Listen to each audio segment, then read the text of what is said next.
نہ سمجھوگے تو مٹ جاؤگے۔ اے ہندی مسلمانوں، تمہاری داستان بھی نہ ہوگی، تمہاری داستان تک نہ ہوگی، تمہاری داستان ہرگز نہ ہوگی داستانوں میں، تمہاری داستان ہرگز نہ ہوگی داستانوں میں۔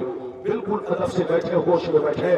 میں نے جس آیت کو موضوع بنایا، اللہ تعالیٰ کا ارشاد پاک، ایمان والوں خبردار رہنا، ایمان والوں ہوشیار رہنا، ایمان والوں چوکنا رہنا، چوکنا۔ کہیں ایسا نہ ہو دنیا کی محبت تمہیں گمراہ کر دے، بال بچوں کی محبت تمہیں تباہ و برباد کر دے، سونے چاندی پیسوں کی محبت تمہاری عاقبت کو خراب کر دے۔ یاد رکھو، جو دین سے غفلت برتے گا وہی نقصان میں ہے، وہی گھاٹے میں ہے، وہی خسارے میں ہے۔ اگر اتنی بات سمجھ میں آ گئی تو سارا مجمع ہاتھ اٹھا کر بولو سبحان اللہ، اور زور سے بولو سبحان اللہ۔ میری طرف دیکھو، قرآن کا انداز بیان دیکھو۔ قرآن کہتا ہے ایمان والو بچوں سے ہوشیار رہنا، بیوی سے ہوشیار رہنا، زمین جائیداد سے ہوشیار رہنا، سونے چاندی پیسوں سے ہوشیار رہنا۔ کہیں ایسا نہ ہو ان کی محبت تمہیں برباد کر ڈالے، کہیں ایسا نہ ہو ان کی محبت تمہاری عاقبت کو خراب کر ڈالے، کہیں ایسا نہ ہو ان کی محبت تمہیں عیاش بنا دے، دنیا کا شیطان بنا دے۔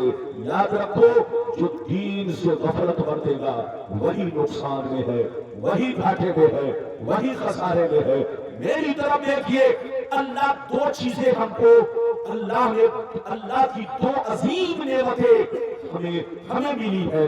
ایک مال، دوسرے نمبر پر اولاد۔ ادھر دیکھیے، اللہ نے مسلمانوں کو دو عظیم نعمتیں دی ہے، بلکہ سارے انسانوں کو دو عظیم نعمتیں دی ہیں، مال اور اولاد۔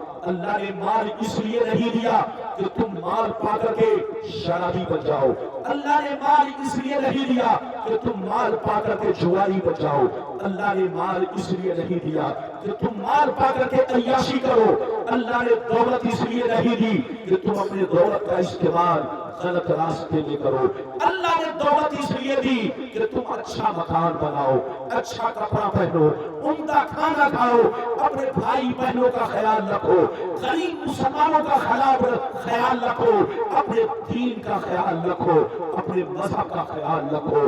تم اپنے پیسے کو جائز طریقے سے خرچ کرو، جن کا حق ہے اس حق میں اپنے پیسے کا استعمال کرو۔ اللہ نے ہم کو عظیم دولت عطا فرمائی، مال عطا فرمایا تاکہ تم مال کا صحیح استعمال کر سکو، اور اللہ نے اولاد اس لیے نہیں دیا کہ تم اپنی اولاد کو نوکر بنا کر استعمال کرو، اپنی اولاد کو لائف انشورنس سمجھو، اپنی اولاد کو بزنس سمجھ کر استعمال کرو۔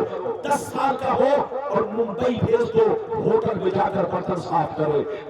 اللہ نے تم کو اولاد اس لیے نہیں دیا کہ تمہاری اولاد ابھی 4-5 سال کی ہے، ان سے کوڑا چھڑواؤ، ان سے کباڑے کا کام کرواؤ، ان کو بزنس بنا کر استعمال کرو۔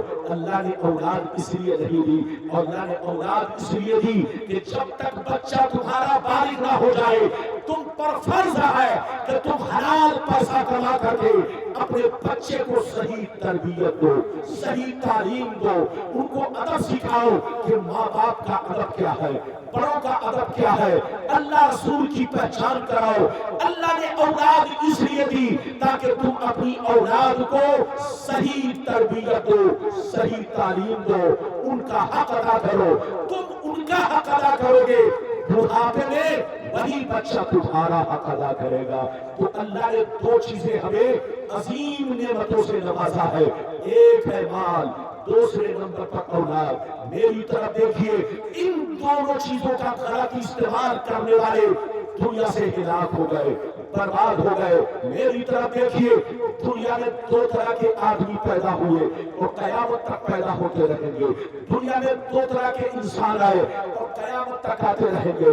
کچھ لوگ ایسے آئے کہ مرنے کے بعد مٹ گئے، اور کچھ لوگ ایسے آئے کہ مرنے کے بعد آج تک زندہ ہے۔